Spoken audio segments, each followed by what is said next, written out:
Welcome to Home Media Minefield, and in today's episode I'm going to be looking at the Arrow Video Blu-ray release of Raising Cain, Brian De Palma's 1992 thriller starring John Lithgow, and we're going to get into this right now.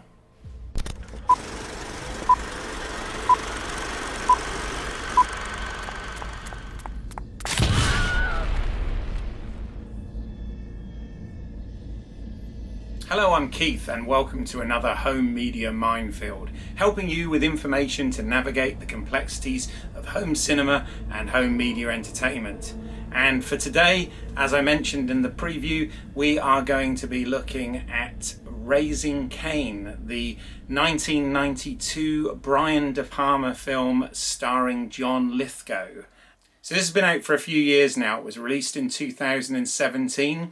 Following Scream Factory's release in the US the year before. I've previously done an unboxing video on this that you can find on the channel, which looks at the artwork and the booklet, etc. that's included. Today I'm going to focus on the audio, video and special features, and this is definitely one of those discs which this channel earns its title from, being a home media minefield, because depending on which version you get depends on which special features you get, but we'll come on to that shortly. Now, first of all, it's worth pointing out that this is a Region B locked Blu-ray disc, so it plays across Europe and some other areas. In North America, Shout Factory, under their Scream Factory title, have released as a Region A locked film.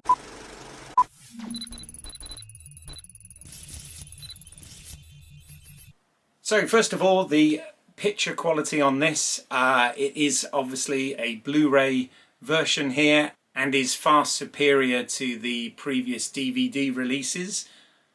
It's been cleaned up as far as the video quality and color saturation goes, and it retains its original 185:1 aspect ratio.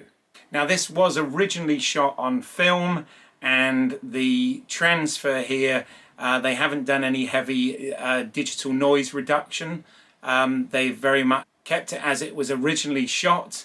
So therefore you will notice some grain and some speckles in places, which is natural. It shows the age when the film was actually made, but everything is crisp and clear and works great for the Blu-ray high-def format. So it looks great for a film that's approaching, nearly 30 years old now. But it works well here with the cleanup that they've done, and much better than the previous standard def transfers, which one would expect.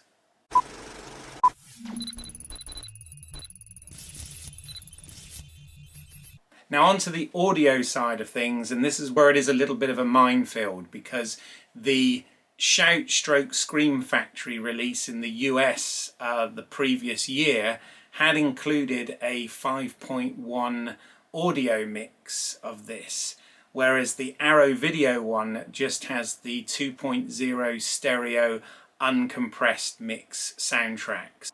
So what this means is you haven't got that optimum 5.1 mix on the Arrow version of the film, but which we'll come on to, you do get some special features on the Arrow film that aren't included on the Shout Scream Factory version.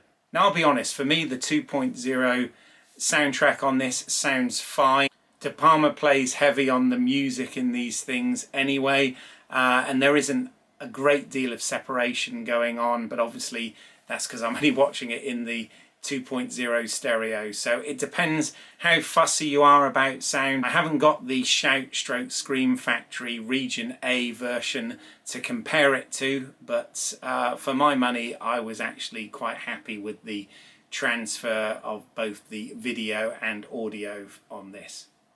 And I'm mentioning just the Region A and Region B versions in this review because I'm not familiar with any other versions that are out there currently. As it seems on the Blu-ray high-def side of things, there is the Shout/Scream Factory Region A, which is available in North America, and the Arrow Video version that I'm reviewing here, which is available across Europe, but as far as other regions go, that isn't clear currently about releases of this film.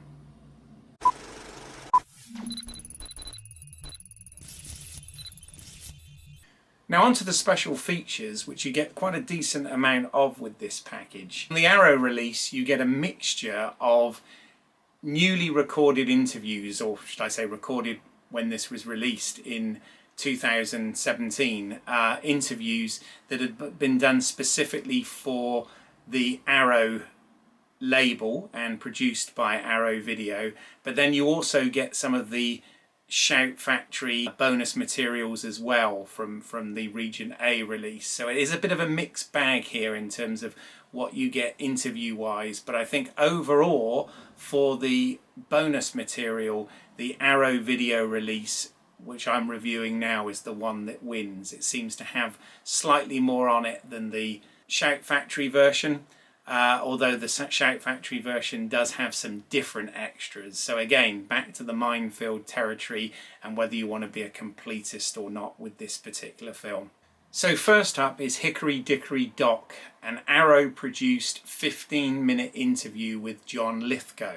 Again, this is different to the interview that is on the Shout Factory version. Now obviously all these interviews are retrospective, having been filmed probably around 2016 or so, but John Lithgow goes into a lot of detail about his meeting of Brian De Palma, who he is obviously a frequent collaborator with. He discusses how they met as students, how De Palma was very interested in Lithgow's acting work, and how that led to them making several films together over the years. Lithgow talks quite a lot about De Palma's style, as do many of the interviewees coming up, and what fun it was to work on Raising Cain and play several characters. I actually found it quite interesting that if you look at him in the film playing Dr. Nix, which is the character where he was wearing the aging makeup, it doesn't look too much different to how John Lithgow looks now, nearly 30 years on. So props to the makeup department, I guess. But yeah, you know, this is an interesting interview with John Lithgow, who is very charismatic and tells lots of stories and clearly had a great time working on this film. One thing to note as well with these extras moving forward is they all have rather lengthy credits on them, and there isn't a play all option, so you do have to either sit through the end credits every time or just, you know, hit the menu button on your remote and go back to the main menu to select those special features. Something I just found a bit irritating watching them all back to back, that there was not a play or function on this, but I'm being a bit nitpicky here, I know. So next up is a 23-minute interview, minus credits, called The Man in My Life, with Stephen Bauer, who played Jack in the film. He talks a lot about De Palma, how they first met when he worked with him on Scarface, and how that eventually led to him playing this role. He talks a lot about what it's like to work with De Palma as a director, and of course the Hitchcock influences came up in that conversation, as they did again with most of the interviewees here. Now unfortunately with all these interviews, they do show some clips from the actual film itself, but sadly there is no actual behind the scenes footage here, although there are the odd still picture that's put in here and there in places, but they are very engaging interviews nonetheless. Next up we get the Three Faces of Kane, which is a 15-minute interview with actor Greg Henry, who plays Lieutenant Terry in the film. What is interesting in this interview is we learn that not only did he play Lieutenant Terry, but he was also the stand-in for John Lithgow on many of the scenes where John Lithgow is playing multiple characters. So he was reading opposite John Lithgow for all of those scenes within the film. Again, he reminisces on what fun it was to make this. Then we get an 8-minute interview called The Cat's in the Bag with actor Tom Bauer, who plays Sergeant Callie in the film. He actually mentions the De Palma documentary during this, which was also produced that year, and goes into detail on the rehearsal and filming of the excellent Steadicam shot that takes place in the police station in this film, where it follows them through the police station, down a flight of stairs, into an elevator and out of the building. And he explained a lot about the rehearsal process and the meticulous detail that De Palma put into this shot, and obviously talks about the fact that De Palma uses those long takes quite often in his movies. A little too late for that is an 8-minute interview with actress Mel Harris, who played Sarah in the film. Now, unfortunately, this is the only actress that actually appears in these interviews. There is no Lolita Devonovich or Frances Sternhagen interviews included on this, which I think is a shame that they weren't able to get to them as well. But Mel talks about having received the script and how it was an absolute page turner for her, and she couldn't put it down, wanted to see what happened at the end and was surprised by the twist, etc. So she was very keen to work with Brian De Palma. She reminisces on how specific De Palma was in his direction and how wonderful it was to work with John Lithgow.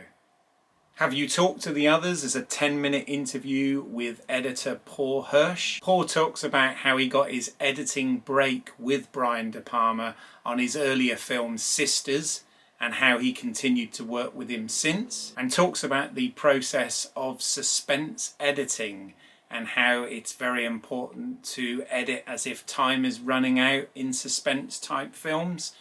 So it was quite nice to hear him talk about his craft and his collaborations with De Palma. He also mentions, like everyone, Hitchcock connections within the style, but actually points out how he thinks Brian De Palma has a very similar sense of humour to Hitchcock. Because even though both of these men are known for creating suspense thrillers that can be quite dark, there is also a twisted humour to everything that happens. Then we get an Arrow produced featurette, which isn't on the Shout/Scream Factory versions, which is an interview with composer Pino Dinaggio, again who has worked with De Palma on other occasions. Now, this interview is in Italian with English subtitles. He talks a lot about his life journey and how he got into composing, working with De Palma on Carrie, and you look at this composer's work and realise he's got over 200 credits to his name. So another great interview on this Arrow version that isn't on the US version. Next up, we get another Arrow produced 22-minute visual essay called Father's Day by Chris Dumas. Now, my recommendation here is I tend to watch everything on one disc and then move on to the next disc when I'm reviewing things. I started to watch this but actually stopped it because it's well worth watching the director's cut that's included in this set before you actually watch this particular visual essay, because it does give some things away that won't surprise you then when you watch the director's cut. Essentially, it gives you the backstory of the director's cut, with director Pete Gelderblum basically doing a fan edit of the film and moving away from the linear structure of the released version to a non-linear structure with flashbacks within flashbacks. The essay is a very fascinating listen for anybody who is interested in film narrative. Which that brings us on to the next disc, which is the bonus disc with this, which includes the limited edition Blu-ray director's cut of the film. Now, the cut itself is approximately the same length as the theatrical version because there aren't any different scenes as such in this. It is just re-edited into a different order. This fan filmmaker did, based on the Father's Day script that was online. And Brian De Palma got wind of this and actually liked it so much that he authorised it, and it has now been put put out. It was on the Shout Factory Collector's Edition and is included on this Arrow Video Blu-ray edition. And this actually has a couple of bonus features on it as well. It has an introduction by Gelder Blom called Raising Cain, where he explains why he actually did this and the process of putting this new cut together. And there's also a 13-minute, slightly more in-depth video essay called Raising Cain Recut, where he goes into a lot more detail about this story. Again, it's really nice that this is included in this special edition set, and this is what I think makes this Arrow release special. So that about sums it up on the special features here. As I said, with these Blu-ray releases, the audio and video quality is decent, and we have some nice retrospective special features. There is also the original theatrical trailer included on this as well. But unfortunately, in terms of a definitive edition, there are minor differences between some of the special features with the Shout/Scream US version and the Arrow European version.